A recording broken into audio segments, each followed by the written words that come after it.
Le harcèlement, c'est une atteinte à une personne pour de multiples raisons, une atteinte qui se situe dans la continuité et qui touche la personne physiquement, qui la touche psychologiquement aussi. Je pense que c'est un des pires fléaux du système éducatif, parce que ces élèves, en fin de course, ça va être des élèves qui risquent à un moment ou à un autre de rester au bord du chemin. Parfois même, certains risquent de mettre fin à leur jour, ce qui est absolument dramatique. Le message essentiel, c'est qu'il faut parler, il faut libérer la parole. Et souvent, le harcèlement, comme je le dis toujours aux élèves, c'est je ferme mes yeux, je ne veux rien voir. Je ferme mes oreilles, je ne veux rien entendre. Je ferme ma bouche, je ne veux rien dire pour rester tranquille. C'est ça qu'il faut combattre, c'est ça qu'il faut véritablement dépasser. Il faut libérer la parole. Lorsque c'est connu rapidement, ça peut être réglé très vite.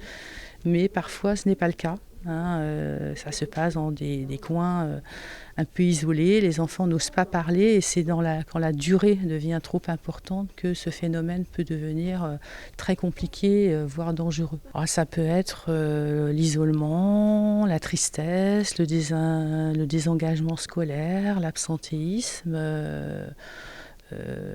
L'anorexie, il y a beaucoup de conséquences possibles face à ce problème majeur. On estime que 10 à 12% des élèves au moins ont pu connaître une situation de harcèlement. C'est très fluctuant selon les endroits, selon les collèges. C'est très fluctuant aussi selon le degré de harcèlement. On a bien vu dans les témoignages un peu les différentes situations. Il y a des situations qui sont très graves et il faut vraiment s'attacher à résoudre ces situations. C'est peut-être là notre vraie problématique actuellement. Parce qu'un élève qui est chahuté, qui est harcelé dans la cour, dans l'établissement, c'est un phénomène qui finit par se voir, qui se voit par les adultes, qui se voit par les autres élèves, etc.